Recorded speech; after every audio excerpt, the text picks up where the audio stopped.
પ્રકરણ 11 બહારવટિયામાંથી બહાદુર સૈનિક। એ વખતે સરહદી પ્રાંતો એક બહારવટિયાના નામથી ધ્રુજતા હતા। દિલાવર એનું નામ। એના માથા ઉપર મોટું ઇનામ હતું। હજી એ પકડાયો ન હતો, પકડાવાનો સંભવ ન હતો। એ વખતે પોતાની રાવટીમાં બેઠેલા યુરોપિયન અફસરને એક ઉડતો વિચાર આવ્યો। આ દિલાવરને પકડવા માટે 1 વર્ષ થયા આકાશ પાતાળ એક કરતા। 100 માણસો ઘૂમી રહ્યા છે, પણ એ હાથ તાળી દેતો દર વખતે નાસી જાય છે। 3 દિવસ પહેલાં એ પેલી ભયંકર નદીની ખીણમાં બેઠેલ હોવાના સમાચાર મળ્યા। ચારે તરફથી ચોર પગલાનો ઘેરો નાખ્યો। ધીમે ધીમે ગોળાકાર ઘેરાને સાંકડો કરતા ગયા। બંદૂકો નહીં તો 150 એના ઉપર મંડાણી હતી, પણ વર્તુળ સાંકડું થતાં થતાં જ્યાં બરાબર એ હાથમાં આવ્યાનું જાણીને તાસીરો કર્યો ત્યાં થોડાક તેતર માત્ર ત્યાંથી ઉડી ગયા, અને બહારવટીયો તો ત્યાં હતો જ નહીં। એ ક્યાં અને કેવી રીતે અલોપ થઈ ગયો એની સમજણ હજી સુધી પડતી નથી। જસવંતસિંહે કહ્યું તે સાચું લાગે છે। એ આ પ્રદેશની નદીએ નદી, ખીણે ખીણ, ગુફાએ ગુફા, ખાડે ખાડો, ડુંગરે ડુંગરા ને રસ્તે રસ્તો જાણે છે। એ પકડાશે તો દગાથી જ, બાકી એ પકડાઈ રહ્યો। પણ ઘોરો અનેક યુદ્ધ જોઈને બહાદુર બનેલો, અસલ ખાનદાની સૈનિક હતો।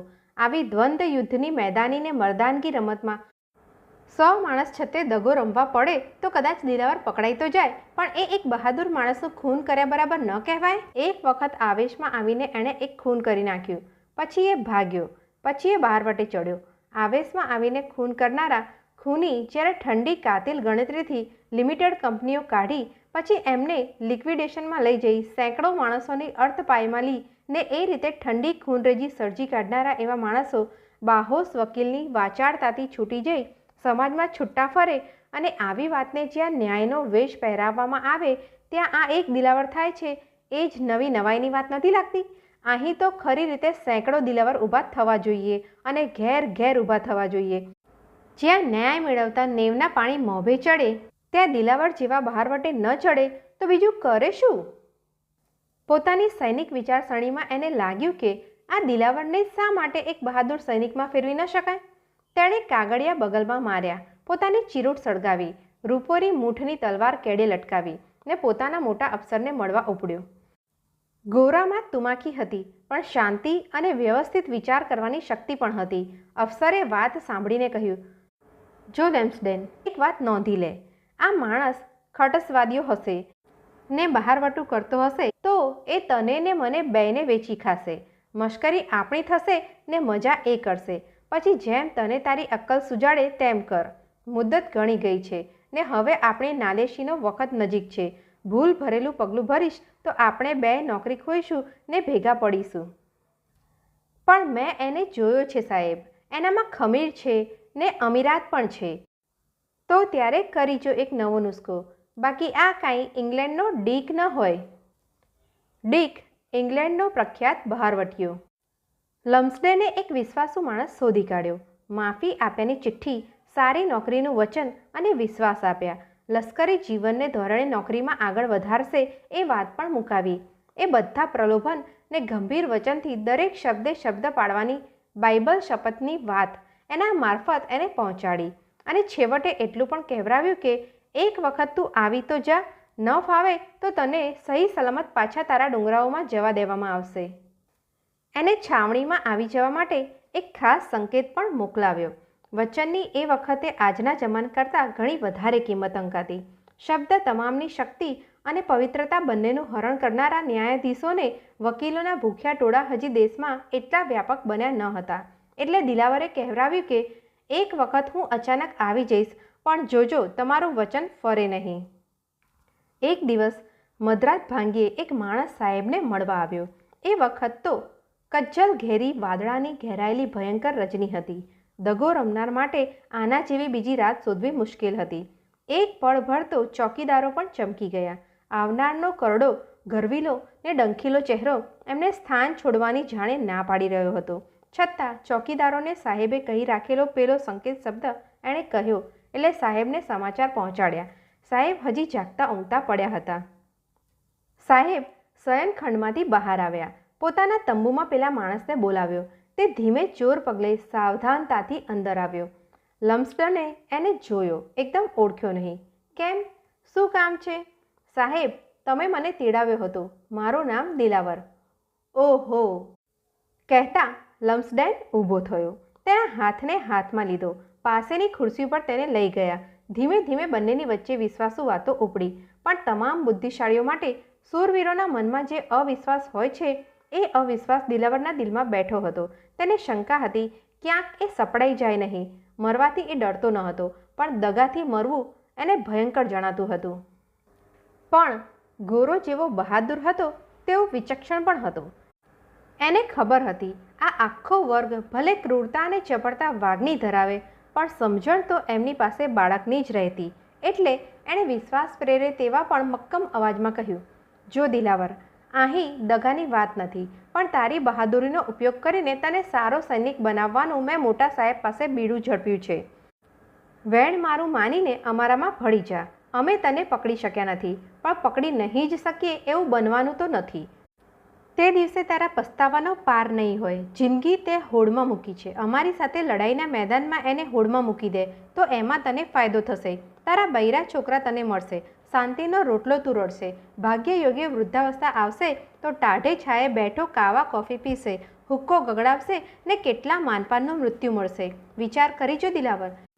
દિલાવરની નજર સમક્ષ એક શાંત, સ્વસ્થ પણ બહાદુરી ભર્યા સૈનિક જીવનનું ચિત્ર ખડું થઈ ગયું. પોતે જો સાહેબની વાત સ્વીકારે તો પોતાની રૂપ ભંડારી રાણીને એ સલામત બનાવતો હતો. છોકરા બાપને જોતા હતા, શાંત સ્વસ્થ જીવન મળતું હતું, પણ એનું સ્વમાન ઘવાતું હતું.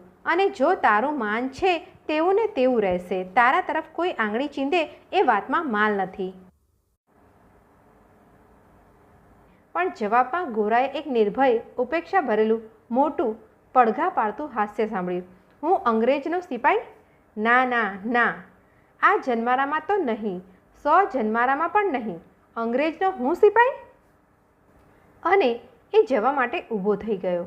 પણ જેવો તે રજા લઈને ચાલ્યો કે પાછળ ગોરાનો નિર્ણયાત્મક અવાજ આવ્યો, તને કોઈ રોકશે નહીં જતી વખતે, પણ હવે પછી હું તને પકડીશ ત્યારે આટલું નોંધી રાખજે, તને કોઈ બચાવી નહીં શકે. અમે 5-25 નાસીપાસ થઈશું, પણ સૈન્ય આખું પડ્યું છે. જા હવે તું જવું હોય તો, પણ કોઈ વખત દિલ ફરે તો હજી આવજે. લે. ગોરાએ પોતાનો હાથ એના હાથમાં આપ્યો. આ હાથ તારો હાથ પકડી લેશે. તને ખબર લાગતી નથી, તારા બાપના બાપે અમારા બાપને 1857માં બચાવ્યા હતા. આવજે દિલાવર, અહીંના બારણા તારે માટે જ્યારે આવીશ ત્યારે ખુલ્લા હશે. જા. કોઈ જાતની શંકા ન રાખતો. ક્યાંય દગો નહીં હોય, ક્યાંય નજર તપાસ પણ નહીં હોય. તું તારે ખુશીથી જા. દિલાવર સીધો ને ટટ્ટાર જેવો આવ્યો હતો તેવો ચાલ્યો ગયો. ડુંગરાના શિખર કોઈ દી નમ્યા છે? બહારવટું લેનાર નમે ખરા? એ તો મરે તો સ્વર્ગે ચડે. એની આ સમજણ એને દોરી રહી હતી. 6 અઠવાડિયા એ વાતને વીતી ગયા. દિલાવરનો કોઈને કાંઈ પત્તો લાગ્યો નહીં. પણ ત્યાર પછી એક વખતે આવી ચડ્યો. એ જ પ્રમાણે અકસ્માતને અધરાતે. આ વખતે તો એની પાસે સંકેત પણ ન હતા, પણ દિલાવરની રીત દિલાવરની હતી. એ જાણે જમીનમાંથી જ નીકળી આવતો. એને આવેલ જોઈને ગોરા આશ્ચર્યથી એની સામે જોઈ રહ્યો. કેમ દિલાવર, શું છે હવે? વિચાર તે કર્યો મારી વાતનો? તારા ઉપરની જૂની પ્રીતિ મારે હાથે આ બધું કરાવી રહી છે. હજી માની જા. તારો વાળ વાંકો નહીં થવા દો. સાહેબ, હું આવું તો ખરો, પણ એક વાત હું નહીં કરું. શું? ગોરાને થયું કે હવે એ કાંઈક અશક્ય માંગણી મૂકશે. મને સાહેબ, સપાઈડા હારે પરેડમાં ઊભા રહેવાનું નહીં ફાવે. એ મશ્કરી મને મારી નાખે, વળી મારે ભાગવું પડે. અરે જા રે ગેલા ભાઈ, પરેડ તો 15 દીની, એમાં તે શું? પણ જો હંમેશા એકડા વિના બગડો ન આવડે. તને ઊભા રહેતા આવડશે તો લશ્કરના લશ્કર દોડતા આવડશે. હું એ રીતે જ અહીં બેઠો છું. તારા જેવો જુવાન જોધ ડરી ડરીને આનાથી ડરો? સિંહને મારનાર શિયાળથી ભાગે એવી આ વાત થઈ. એવી રીતે હસતા હસતા દિલાવરનું દિલ જીતાઈ ગયું. સૈન્યમાં એક વિશ્વાસુ સૈનિક તે થઈ રહ્યો. પરંતુ એ જમાનો યુદ્ધથી જાગતો હતો. એ વખતે ચિત્રાલનું યુદ્ધ ચાલી રહ્યું હતું. ત્યાં માહિતી મેળવવા માટે એક એવા માણસને મોકલવાનો હતો જે બુદ્ધિશાળી હોય અને બહાદુર તો હોય, પણ ડુંગરી જીવનનો એવો તો જાણકાર હોય કે એને પોતાને અનોખે માર્ગે એ રસ્તો કાઢે. એ વખતે દિલાવર ઉપર સૌની નજર પડી. એ ચિત્રાલ જવા ઉપડ્યો. સાથે એનો એક સાથીદાર હતો. બંને માહિતી મેળવવા ઉપડ્યા હતા. મૃત્યુ એમના કપાળમાં હતું. માત્ર વજ્જડ છાતી જ એમાંથી એમને ઉગારે તેમ હતી. વજ્જડ છાતી લઈને બંને સાથે ચાલ્યા. પણ એ બંને આવી રહ્યા છે એ ખબર પહેલાંથી જાણે પહોંચી ગયા હતા. ત્યાં એ પ્રદેશમાં બધે એક કહેવત ચાલુ હતી. પહેલાં અંગ્રેજનો એક માણસ આવે છે શિકાર કરવા, પછી 2 આવે છે નકશો કરવા, પછી 3 આવે છે દેશ સેવા કરવા માટે. જે પહેલો શિકાર કરવા આવે તેનો જ શિકાર કરી નાખવો. એટલે દિલાવર પકડાય તો મૃત્યુ અનિવાર્ય હતું. હવે આ બંને બહાદુરોએ જોઈતી માહિતી તો મેળવી, પણ એમના અહીં હોવાના શંકા સમાચારે એમને કઠિનમાં કઠિન માર્ગ લેવો પડ્યો. 24,000 ફીટ ઊંચી હિમાંત્રીની ગગનચુંબી ટેકરીઓ હિંદ અને ચિત્રાલને વિભક્ત કરતી ત્યાં ઊભી હતી. માત્ર એક જ માર્ગ હતો અને એ મૃત્યુ માર્ગ જ કહેવાતો. એ માર્ગે જ પાછા ફરાય તો ફરાય, બીજો કોઈ રસ્તો ન હતો. પાછું ન ફરાય તો આવ્યું અફળ જાય. એક વખતના બહાદુર બહારવટિયા જીવનના જોખમે આ માર્ગ ઓળંગવાનું સાહસ કરવા તૈયાર થયા. પણ ચારે તરફના માર્ગને રક્ષતી ટેકરીઓમાં બંદૂકો બેઠી હતી, વીંધી નાખે તેવી. એ માર્ગ ઓળંગતા પહેલાં એનો દોસ્ત ગોળીનો ભોગ થઈ પડ્યો. ચૂં ચાનો વખત ન હતો, થોભવાનો પણ સમય ન હતો અને ત્યાં પડતો મૂકીને ચાલવાનું જ રહ્યું. અનંત જંગલમાં એને રાખી દઈને વજ્જડ દિલ કરી દિલાવર ચાલી નીકળ્યો. પણ બહારવટિયામાંથી સૈનિક બનેલા માણસે ખંગ વાળી દીધો. પોતાની સ્વજન લાગણી એણે કર્તવ્યની વેદીને આપી દીધી. એને કામ પાર પાડવાનું હતું. રડવાનું સદભાગ્ય બીજા માટે હતું. પણ આટલું છતાં એના નસીબમાં વિજય લખાયો ન હતો, મૃત્યુ લખાયું હતું. સૈનિક જીવનમાં ઘણાના નસીબમાં પરાજય હોય છે, વિજય કોઈકને વરે છે. દિલાવર પણ ચોથે દિવસે લગભગ હિન્દી સરહદને પહોંચતા જ એક ઘોડીથી વિંધાઈ પડ્યો. પણ એને આપવાનો સંદેશો એણે એક ખચ્ચરવાળાને આપી દીધો હતો. એના દિલને હવે મોટી નિરાંત હતી. કામ થઈ ચૂક્યું હતું અને પછી મૃત્યુ આવ્યું હતું. સંદેશા સાથે આટલું વધારે એણે કહેવરાવ્યું હતું, હું દિલાવર ખ્વાબમાં જે મરણ માણી રહ્યો હતો તે જિંદગીમાં માણી શક્યો. આથી વધારે મોટું નસીબ ભાગ્યે જ કોઈને મળે. જે આનંદ મેં માણ્યો છે તે સૌને મળજો. એટલું જ મારે છેલ્લે કહેવાનું છે.